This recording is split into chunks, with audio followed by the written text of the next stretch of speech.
ఈరోజు మనం తూర్పుగోదావరి జిల్లా కాకినాడకు 5 కిలోమీటర్ల దూరంలో గల సర్పవరంలోని శ్రీ రాజ్యలక్ష్మి సమేత భావనారాయణ స్వామివారి ఆలయానికి వచ్చాము. నారదుడి భావమాత్రం చేత తన భక్తుల కోరికలు కలియుగంలో తీర్చాలనే భావనచే రాజ్యలక్ష్మి సమేతుడై ఇక్కడ స్వామివారు వెలిసి భావనారాయణుడిగా పూజలు అందుకుంటున్నాడు. 6వ శతాబ్దంలో కళ్యాణి చాళుక్యులచే ఈ ఆలయ నిర్మాణం జరిగినట్లు ఇక్కడి శాసనాల ద్వారా మనకు తెలియవస్తుంది. ఇక ఈ ఆలయ స్థల పురాణంలోకి వెళ్తే, ఒకనాడు సత్యలోకంలో బ్రహ్మ నిర్వహిస్తున్న సభలో నారదుడు తను సర్వకాల సర్వావస్థలయందు హరినామం విడవను, తాను శ్రీహరి పరమభక్తుడను కనుక విష్ణుమాయ తనను ఏమీ చేయజాలదని కించిత్ గర్వం ప్రదర్శించెను. ఆ క్రమంలోనే భూలోక సంచార నిమిత్తం వచ్చిన నారదుడు ఒక అందమైన సరస్సులో స్నానానికి ఉపక్రమించి అందులో ఒక్కసారి మునిగి లేవగానే తన గతాన్నంతా మర్చిపోయి అందమైన స్త్రీ రూపం పొందెను. అలా గతాన్ని మర్చిపోయి అడవిలో సంచరిస్తున్న ఆ నారద స్త్రీని సమీప పీఠికాపురం రాజు నిఘంటుడు తన రాజ్యానికి తీసుకెళ్ళి ఆ స్త్రీని పరివారం మరియు ఇతర వివరముల కొరకు అడగగా తనకు గతం ఏదీ గుర్తులేదు అని చెప్పెను. ఆ క్రమంలోనే ఆ రాజు నారద స్త్రీని వివాహం చేసుకొనెను. విష్ణు మాయ ప్రభావంతో దైవిక చింతన మాని రాజ్య భోగ లాలసతో మునిగి తేలుతున్న ఆ నారద స్త్రీకి ప్రభవ, విభవ మొదలగు 60 మంది వీరులైన పుత్రులు కలిగాను. వారే ఇప్పుడు మన సనాతన సాంప్రదాయంలోని హిందూ సంవత్సరాలకున్న పేర్లు. అలా సంతోషంగా కాలం గడుస్తున్న సమయంలో నిపుంజయ రాజు నిఘంటుని రాజ్యంపై దండెత్తి ఆ రాజు యొక్క 60 మంది కుమారులను యుద్ధంలో సంహరించెను. సుఖంలో ఉండగా ఎలాగూ భగవంతుడిని తలవని ఆ నారద స్త్రీ ఇప్పుడు ఇంతటి దుఃఖంలోనూ దైవచింతన మాని తన ఆకలి మీద దృష్టి పెట్టింది. అప్పుడు ఆకులు లేని చెట్టుకు ఒకే ఒక పండు కనిపించింది. ఆకలి బాధ తాళలేక చివరికి తన కుమారులు భర్త శవాలనే మెట్లుగా వేసి ఆ ఫలాన్ని అందుకో ప్రయత్నించింది ఆ నారద స్త్రీ. విష్ణు మాయలో పడి విచక్షణ మరిచి ఇహలోక విషయాలలో మునిగి తేలుతున్న తన భక్తుడిని రక్షింప సాక్షాత్ ఆ విష్ణుమూర్తియే వృద్ధ బ్రాహ్మణుడి రూపంలో వచ్చి అది మోక్షఫలమని శుచిగా దైవిక చింతనతో స్నానమాచరించి దానిని పొందవచ్చు అని చెప్తాడు. స్నానమాచరించే సమయంలో ఎడమ చేయి తడవకుండా అలా పైకెత్తి ఉంచమని చెప్తాడు. అలా 3వ మునకలు వేసిన నారదుడికి తన తడవని ఎడమ చేతి మినహా అంతా పూర్వరూపం వస్తుంది. అప్పుడు స్త్రీ వలె అలంకృతమైన తన ఎడమ చేతిని చూసి దివ్య దృష్టితో తను విష్ణుమాయకు లోనైన విషయాన్ని తెలుసుకొని ఆ విష్ణుమూర్తి కొరకు మళ్ళీ కొన్ని వేల సంవత్సరాలు ఘోరమైన తపస్సు చేసి కలియుగంలో భక్తులకు విష్ణుమాయ నుండి విముక్తి కల్పించడానికి ఈ క్షేత్రంలో భావనారాయణుడిగా రాజ్యలక్ష్మి సమేతుడై వెలిసేలా చేస్తాడు ఆ నారదుడు. ఈ క్షేత్రంలో కశ్యపుడి భార్య కద్రువ కొడుకు అయిన సర్పజాతి విమోచనం కొరకు విష్ణుమూర్తి గురించి తపస్సు చేసి వరం పొందుతాడు.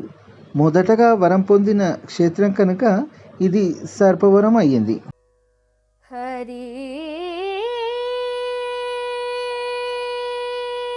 ఇది తూర్పు వైపు ఉన్న ఆలయ ప్రవేశ ద్వారం. ఈ ఆలయ ప్రవేశ ద్వారానికి ఉన్న స్తంభాలపై అనేక శాసనాలు చెక్కబడి ఉన్నాయి. ఇది చూస్తున్నది మనం శాసనంలోని ఒక పాఠం. దీనికి 4 వైపులా శాసనాలు చెక్కబడి ఉన్నాయి. ఇది ఇంకొక స్తంభం మీద ఉన్న శాసనము. ఇది ఇంకొక శాసన స్తంభం. ఇక్కడి శిల్పకళ భక్తులను చూపరులను ఇట్టే ఆకట్టుకుంటుంది. 6వ శతాబ్దంలో కళ్యాణి చాళుక్యులచే నిర్మింపబడిన ఈ ఆలయం ఇప్పటికీ చెక్కు చెదరకుండా భవ్యంగా ఉంది. ఆలయంలోకి ప్రవేశించగానే మనకు గరుడ స్తంభం ఇక్కడ దర్శనమిస్తుంది. అదే గరుడ స్తంభం వద్ద శ్రీవారి పాదాలు మనకు తొలుతగా దర్శనం ఇస్తాయి.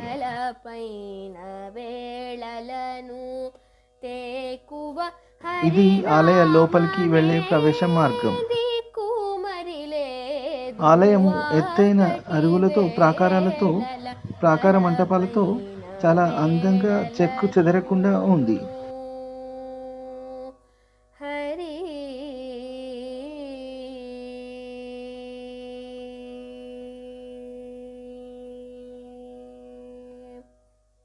ఈ ఆలయం చాలా ప్రశాంతమైన వాతావరణంలో నెలకొని ఉంది.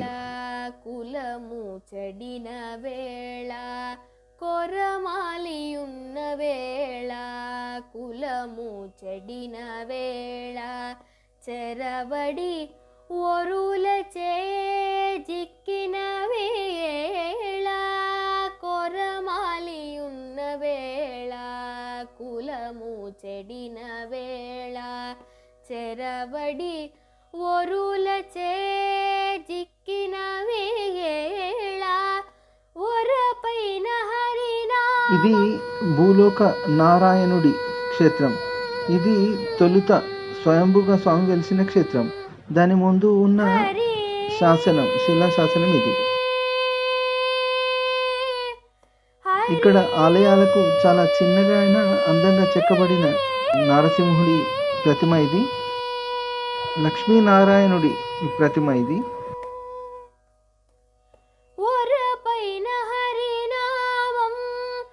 ఇది ఆలయం బయట ఉన్న 4 కాళ్ల మంటపము. అందులోనే కాళీయమర్దనుడి విగ్రహం ఒకటి చూపర్లను ఇట్టే ఆకట్టుకుంటుంది.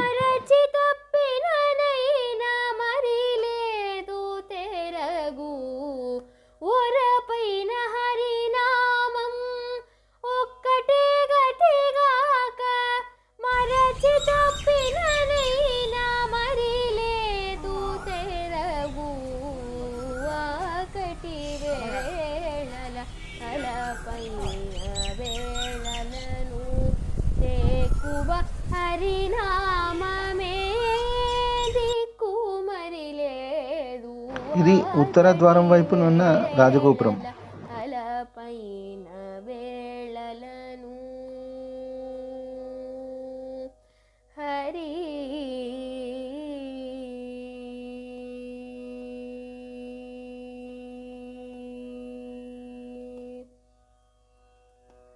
సంకెల బెట్టిన వేళ చంపబిలిచిన వేళ సంకెల బెట్టిన వేళ చంపబిలిచిన వేళ అంకిలిగా అప్పుల వారాగిన వేళ సంకెల బెట్టిన వేళ చంపబిలిచిన వేళ అంకిలిగా అప్పుల వారాగిన వేళ. 5 అంతస్తులుగా నిర్మితమైన ఈ రాజగోపురం భారత భాగవత కథా చిత్రాలతో అందంగా తీర్చిదిద్దబడింది.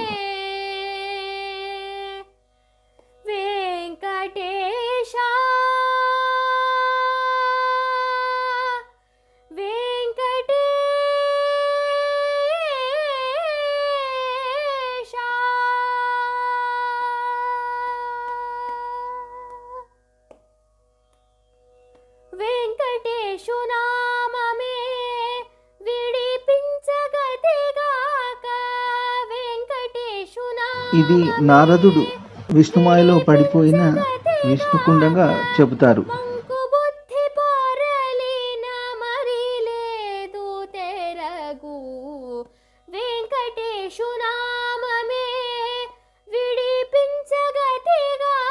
ఇవండి ఈ ఆలయం యొక్క కాకినాడలోని సర్పవరంలోని భావనారాయణ స్వామివారి ఆలయ విశేషాలు. మరిన్ని మంచి వీడియోలతో మీ ముందుకు వస్తాం. వీడియో కనుక మీకు నచ్చినట్లయితే తప్పకుండా లైక్ చేయండి. ఈ వీడియోని ఈ ఆలయం గురించి 10 మందికి తెలిసేలా షేర్ చేయండి. మీ విలువైన కామెంట్స్ని మాకు కామెంట్ సెక్షన్లో తెలియజేయండి. పునర్దర్శన ప్రాప్తిరస్తు. ఇది తూర్పు వైపు ఉన్న ప్రవేశ ద్వారం. జై శ్రీమన్నారాయణ.